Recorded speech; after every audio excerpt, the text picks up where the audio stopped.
Donc nous allons parler aujourd'hui de l'évaluation clinique d'un veau atteint de gastro-entérite néonatale en suivant le plan qui suit, à savoir tout d'abord revenir un petit peu sur l'importance du sujet, pourquoi s'intéresser encore aujourd'hui à l'évaluation clinique des veaux présentant des diarrhées. On reviendra un petit peu aussi sur l'étiologie ainsi que la physiopathologie, donc les conséquences de la diarrhée avec les conséquences majeures que sont la déshydratation, l'acidose et les éventuels signes associés. Et on verra ensuite ensemble comment est-ce qu'on peut mettre en place des méthodes d'évaluation clinique de ces différents aspects de façon séparée et la plus spécifique possible, et en particulier en insistant sur la déshydratation et l'acidose. Alors tout d'abord, l'importance du sujet. Comme vous le savez tous, les veaux dits nouveau-nés sont en fait les veaux âgés de moins de 30 jours. Et ces gastro-entérites néonatales ont une importance médicale majeure puisque ces affections concernent en général donc les veaux de moins de 3 semaines et ça correspond en gros à 80% de ces affections des veaux de moins de 3 semaines. On peut également insister sur le fait que en gros 10% de la mortalité de la naissance au sevrage serait due en moyenne à ces affections digestives et on retrouve cette affection à hauteur d'environ 15% dans les élevages laitiers et 19% dans les élevages allaitants en moyenne. D'autre part, en plus donc de l'importance économique, on a une importance économique majeure avec sur le plan économique immédiat le coût des traitements, les frais vétérinaires, mais aussi de la mortalité et à plus long terme des retards de croissance, voire des retards de mise à la vente ou à la reproduction et des animaux qui sont éventuellement même réformés sans avoir été mis à la reproduction avec un coût estimé entre 20 et 50 € par an et par veau à risque. Ceci va bien évidemment sans compter sur l'impact social qui peut correspondre en fait au temps consacré aux soins par l'éleveur et avec parfois en période de forte prévalence un découragement qui se fait jour.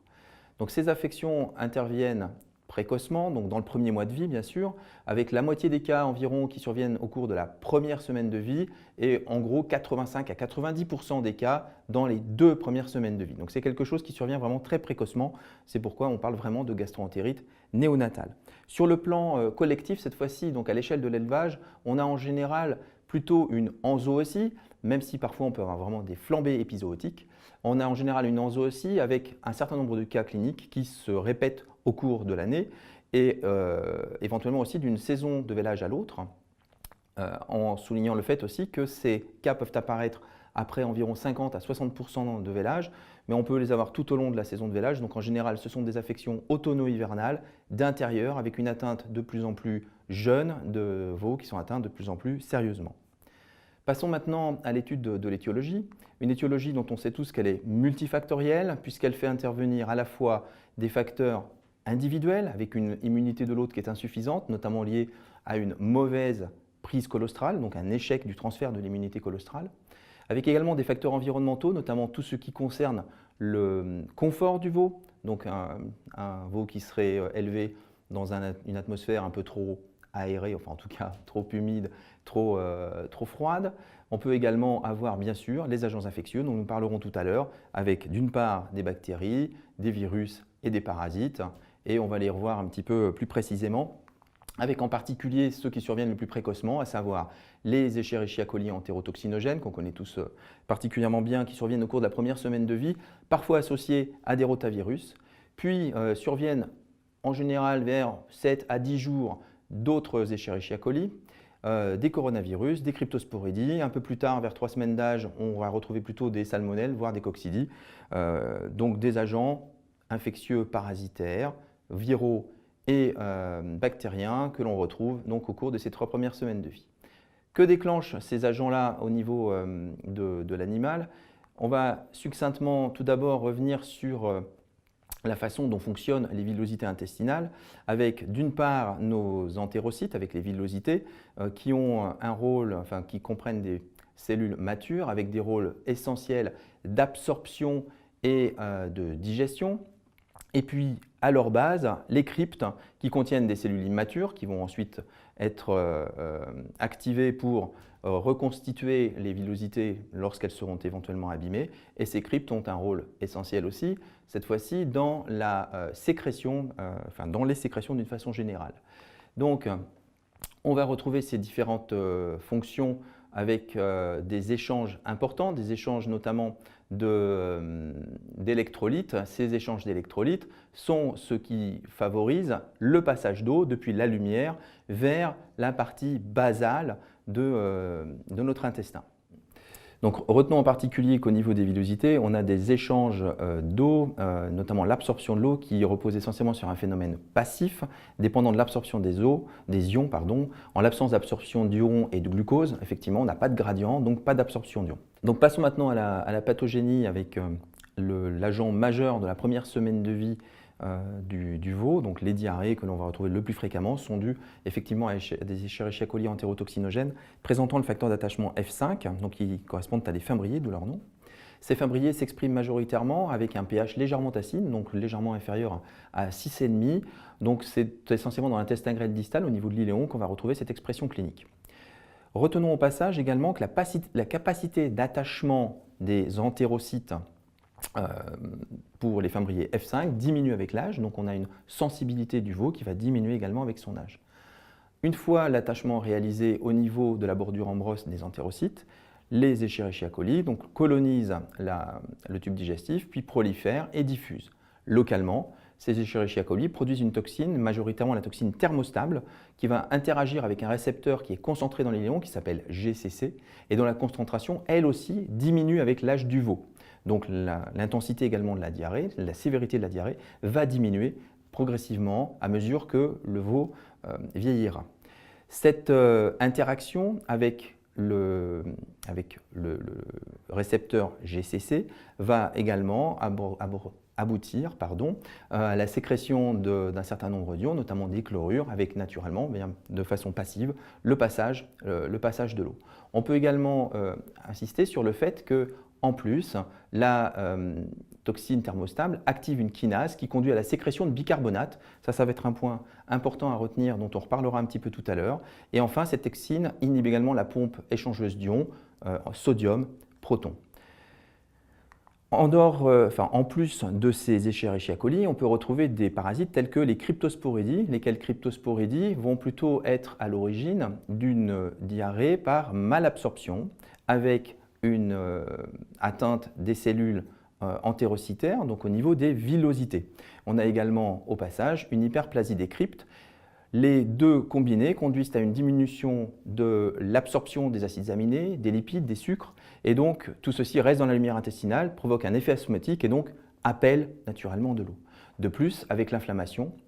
on va observer une diminution de l'absorption du chlorure de sodium et une augmentation de la sécrétion des anions au niveau des cryptes, dont les bicarbonates. Au niveau des rotavirus, on a naturellement là aussi une atteinte directe des entérocytes avec une apoptose et donc des cellules entérocytaires qui vont mourir. Donc là aussi diminution de l'absorption et en plus une entérotoxine NSP4 qui elle aussi peut être à l'origine de perte d'eau donc directement liée à cette toxine, entérotoxine virale. Donc au bilan, on est avec pour Escherichia coli essentiellement une diarrhée par hypersécrétion et avec les cryptosporidies ou les virus, des diarrhées qui sont plutôt des diarrhées liées à une diminution de l'absorption, donc maldigestion et malabsorption. Mais comme on le voit sur cette diapositive, en fait, on a une combinaison assez souvent entre des phénomènes d'hypersécrétion et des phénomènes de maldigestion et de malabsorption qui finalement toutes ont comme seule conséquence des pertes d'eau et d'électrolytes. Parmi les pertes un peu plus spécifiques, retenons que chez les diarrhées, dans le cas de diarrhée hypersécrétoire, on a majoritairement l'apparition d'une acidose en raison des filtres de bicarbonate dont je vous ai parlé tout à l'heure, alors que dans le cadre d'une diarrhée par maldigestion ou malabsorption, on va également être confronté chez le veau à des symptômes d'acidose, mais cette fois-ci dû à la production de délactate au niveau du tube digestif, avec l'ensemble des produits qui n'auront pas été digérés en raison justement de ces lésions que nous avons évoquées tout à l'heure au niveau des entérocytes. On le retrouve sur cette diapositive avec un schéma donc, tiré d'une publication de Treffez et collaborateurs où l'on voit donc à gauche de cette diapositive, vous allez retrouver donc les plus jeunes individus et vous retrouvez également donc en ordonnée l'excès de base et vous voyez qu'effectivement on a une différence majeure entre les plus jeunes donc qui sont visiblement aussi donc, concernés par une acidose mais pas pour les mêmes raisons que les plus âgés. Donc on voit à droite que eux sont plutôt concernés par une acidose associée à l'excès d'acide lactique. Donc au niveau individuel, à partir de l'apparition de la diarrhée néonatale, on va voir apparaître successivement un certain nombre de conséquences avec déshydratation et acidose. En effet, après donc l'ingestion de lait et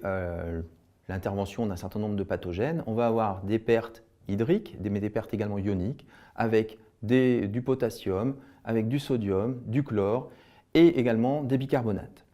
On a donc à partir de là un certain nombre d'événements de type déshydratation qui vont se mettre en place avec comme conséquence une hypovolémie, laquelle hypovolémie va avoir comme conséquence en premier lieu la mise en place d'un catabolisme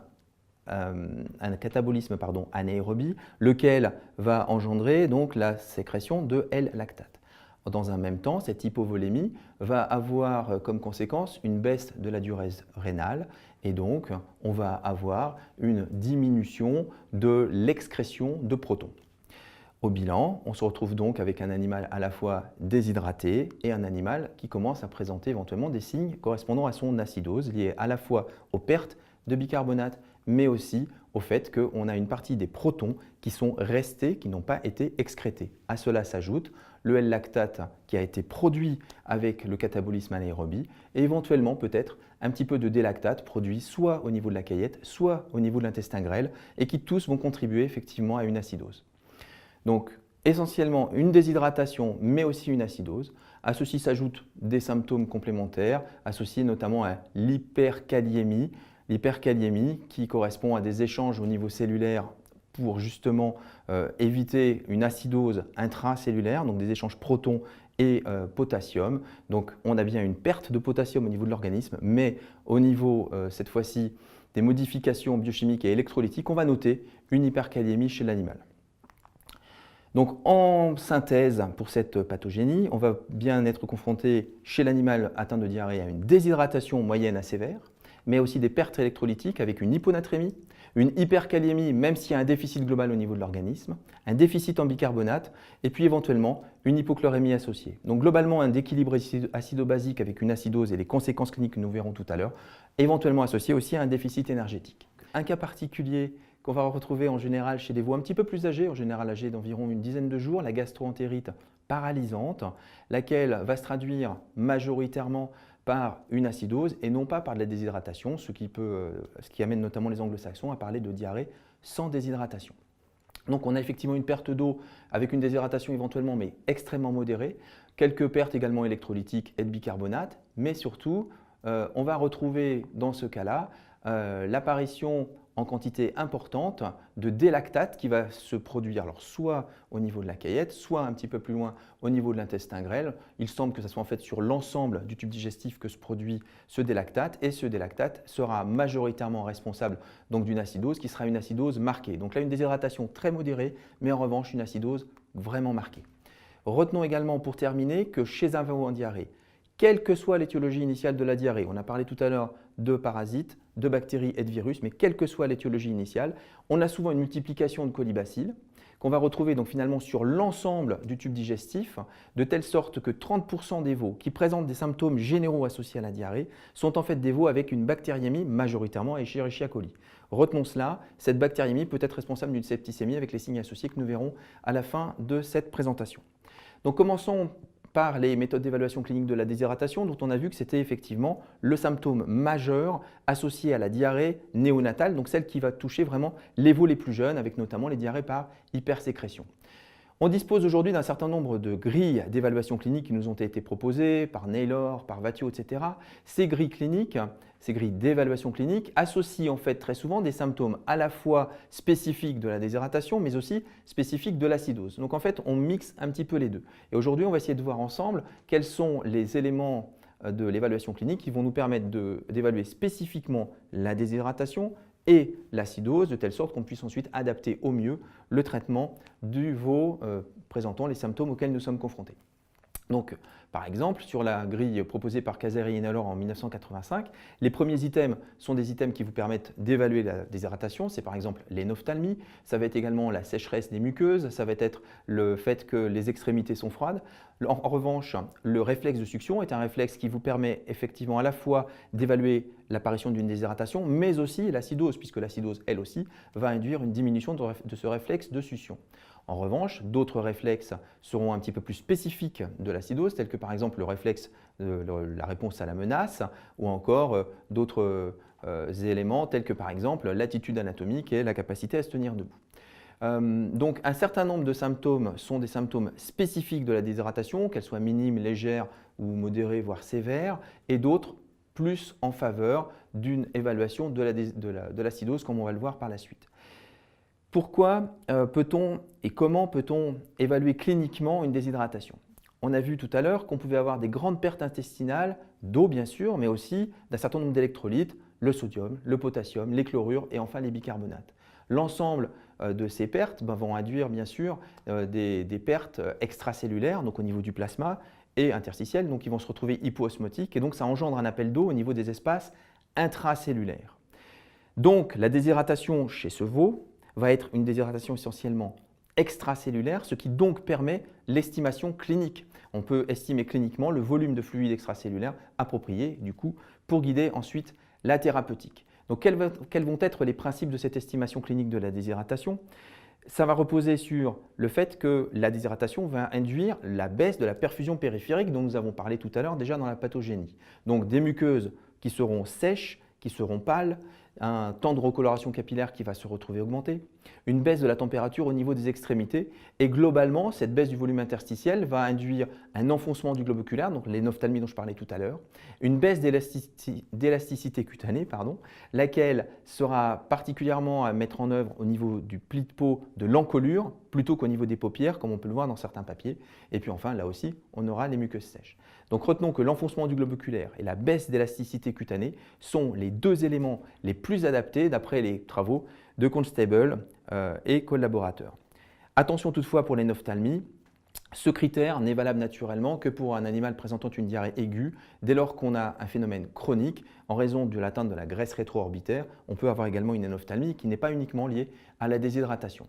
Donc sur les courbes que nous voit là, donc tirées justement des travaux de Constable et collaborateurs, on voit effectivement la relation entre la déshydratation d'une part et l'énophthalmie qui suivent à peu près une relation linéaire et c'est la même chose pour le pli de peau au niveau cervical. Les travaux plus récents de Treffez et collaborateurs ont permis également d'estimer un petit peu, enfin de proposer une formule qui vous permet d'estimer le pourcentage de déshydratation en fonction du calcul de l'énophthalmie, enfin plutôt de la mesure de l'énophthalmie en millimètres. Vous pouvez en gros la multiplier par 2 et retirer 0,5 et vous avez directement le pourcentage de déshydratation. On peut donc proposer sur cette base une grille telle que celle-ci, une grille complète qui sur la base de l'énophthalmie avec la distance entre le globe oculaire et l'orbite, donc en millimètres, vous permet d'estimer directement la déshydratation et vous avez la même chose avec la durée de persistance du pli de peau et donc en combinant les deux, vous pouvez avoir des grilles très précises. Bien évidemment, vous pouvez utiliser en plus la sécheresse des muqueuses. Vous pouvez également vous appuyer sur la température des extrémités, mais retenez donc ces deux critères majeurs, l'énophthalmie d'une part et le pli de peau persistant au niveau de l'encolure d'autre part. D'autres grilles synthétiques peuvent être utilisées, donc là celle de Constable et collaborateurs qui vous est présentée à l'écran. Donc on peut voir effectivement le pourcentage de déshydratation estimé à la fois sur la base de l'énophthalmie, de la persistance du pli de peau et également des caractéristiques à la fois des muqueuses et des extrémités, donc selon que les muqueuses sont humides, collantes ou sèches et que les extrémités sont fraîches ou froides. D'autres tableaux d'estimation simplifiés de la déshydratation existent, mais qui mêlent assez souvent des données relatives à l'acidose et que nous verrons un petit peu plus précisément plus loin. Donc nous allons passer maintenant aux méthodes d'évaluation clinique de l'acidose. Cette acidose qui peut être due, comme on le disait tout à l'heure, à deux éléments majeurs. Chez le très jeune veau, c'est plutôt une fuite de bicarbonate qui est responsable de cette acidose, donc chez les diarrhées sécrétoires de ces animaux. En revanche, un petit peu plus tard, on va plutôt être confronté à des animaux présentant une acidose délactique, donc liée à la production et à l'absorption digestive de délactate.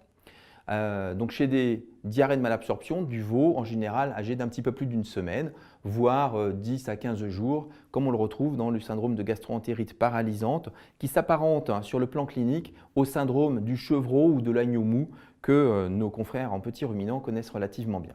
Donc on a là aussi des grilles qui ont été proposées pour estimer la sévérité de l'acidose et qui tenaient compte essentiellement de l'attitude anatomique du veau, avec une sévérité effectivement en général plus marquée chez les veaux plus âgés que chez les veaux plus jeunes, comme on peut l'avoir revu également dans le cadre des travaux de Treffeus et collaborateurs. Le délactate qui a été produit au niveau du tube digestif a un impact directement au niveau neurologique, avec une toxicité neurologique, comme l'ont démontré les travaux de Ingrid Lorenz et Arcangelo Gentile, avec comme conséquence une modification de la posture, donc souvent des animaux ataxiques, souvent une démarche ébrieuse, un comportement modifié avec des animaux qui sont au moins avec un abattement, voire complètement dans le coma, avec également une modification, ça c'est un point important car c'est un signe très spécifique, du réflexe palpébral qui peut être amené à disparaître. Alors d'où vient cet effet neurotoxique direct? Probablement parce que le L-lactate est une source d'énergie majeure au niveau des neurones et le délactate évidemment empêche finalement le L-lactate d'entrer au niveau des neurones et donc d'être cette source d'énergie majeure dont ont besoin les neurones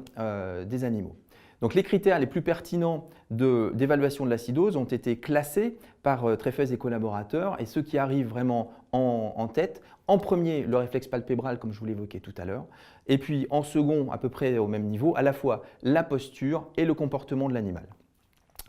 Sur cette base, on peut donc avoir des grilles d'évaluation clinique du degré d'acidose métabolique, mais en les séparant bien sûr en fonction de l'âge du veau. On a vu tout à l'heure des animaux plutôt atteints en raison de perte en bicarbonate, donc c'est le très jeune veau, avec un degré d'acidose de minime à sévère en fonction de son attitude, de son attitude par exemple debout ou couché, en décubitus sternal ou latéral, et également en raison de l'existence encore d'un réflexe de succion plus ou moins marqué. Pour des animaux un petit peu plus âgés, on a également les mêmes critères, mais on voit que pour les critères équivalents, en fait, ils sont en acidose plus élevée, avec là, cette fois-ci, essentiellement du délactate qui est responsable de cette acidose. Quelques exemples en images où on voit par exemple ici un veau qui présente une ataxie, donc une posture anormale, associé à une diarrhée liquide, donc c'est un veau d'une semaine avec essentiellement sans doute une perte en bicarbonate, alors que chez un animal un petit peu plus âgé, on a également le même type d'attitude avec un polygone de sustentation qui est augmenté en raison d'une acidose délactique qui est là marquée. Chez des animaux allaitants également, on peut retrouver ce type de phénomène, mais cette fois-ci avec très souvent des diarrhées relativement peu marquées. Donc là, on a des animaux qui ont essentiellement une diarrhée de type mucoïde et comme on peut le constater ici, avec des attitudes anatomiques anormales, avec un placé proprioceptif également qui n'est pas normal, avec ici une ataxie postérieure et une démarche ébrieuse lorsque on essaie de faire marcher l'animal. Donc les signes cliniques majeurs qu'on va retrouver chez des veaux atteints d'acidose lactique, donc majoritairement des veaux atteints à partir de l'âge de 8 à 10 jours, ce seront donc une prostration avec des difficultés à se maintenir debout. Pour les animaux qui se mettent debout, souvent une parésie, une ataxie, une démarche ébrieuse marquée, et puis enfin et surtout cette diminution du réflexe palpébral dont je vous ai parlé déjà tout à l'heure. Donc pour voir un petit peu tous ces symptômes, vous pouvez vous référer aux vidéos qui sont disponibles à partir d'un article justement de Ingrid Lorenz et Arcangelo Gentile dont je vous parlais tout à l'heure et qui sont disponibles en ligne sur le site du journal de cet article. Donc, on a parlé des méthodes d'évaluation clinique, de la déshydratation, donc évidemment, ça c'est quelque chose de majeur, de l'acidose. Et puis enfin, revenons aux signes associés dont je vous parlais brièvement tout à l'heure. En effet, donc à l'occasion d'une diarrhée, on l'a vu tout à l'heure également, on avait des animaux présentant une bactériémie et cette bactériémie peut déclencher une septicémie. Cette septicémie peut avoir comme conséquence des pétéchies, des suffusions au niveau de l'ensemble des séreuses et en particulier au niveau de certaines des muqueuses, avec aussi au niveau de la bouche un liseré gingival. Donc ces éléments cliniques sont des éléments très évocateurs de septicémie. On va retrouver aussi bien sûr des signes abdominaux avec des animaux présentant une distension abdominale, avec un abdomen souvent levretté. On a des animaux qui présentent souvent une douleur à la palpation et un bruit de flot qu'on pourra noter, en particulier chez les veaux à partir de 10 jours qui seront atteints de gastro-entérite paralysante. Enfin, des signes cardiaques pourront être notés en lien avec l'hypokaliémie, avec des animaux qui vont présenter en particulier une arythmie. Et on aura également une tachycardie en raison de l'hypovolémie, éventuellement associée à la septicémie présente chez ces animaux. Ainsi, effectivement, comme on peut le voir sur ces diapositives, on pourra retrouver donc ces éléments de liseré gingivale, comme on le voit du côté gauche de la diapositive, ou à droite, les pétéchies et suffusions, la congestion des vaisseaux scléraux qui sont présentes au niveau de la sclère de l'œil, des veaux qui sont présents sur la partie droite de la diapositive. Donc en conclusion de cette présentation, je voudrais revenir sur le fait que naturellement, ces gastro-entérites néonatales, ces gastro-entérites du veau de moins d'1 mois sont extrêmement fréquentes en élevage. 15 à 20% des veaux peuvent en souffrir donc, au cours de leur premier mois de vie. Ce sont des affections également souvent sévères, avec comme conséquence majeure une déshydratation et une acidose métabolique, avec comme on l'a vu toutefois sur le plan pathogénique, des choses un petit peu différentes selon qu'on a affaire à des veaux de moins d'une semaine ou des veaux de plus d'une semaine. Donc deux grandes modalités sont à estimer cliniquement et on peut les estimer cliniquement de façon assez précise en vue ensuite de la mise en place d'un traitement adapté. Donc retenez majoritairement cette évaluation d'une part de la déshydratation avec des grilles maintenant qu'on peut développer de façon très précise et enfin de l'acidose métabolique.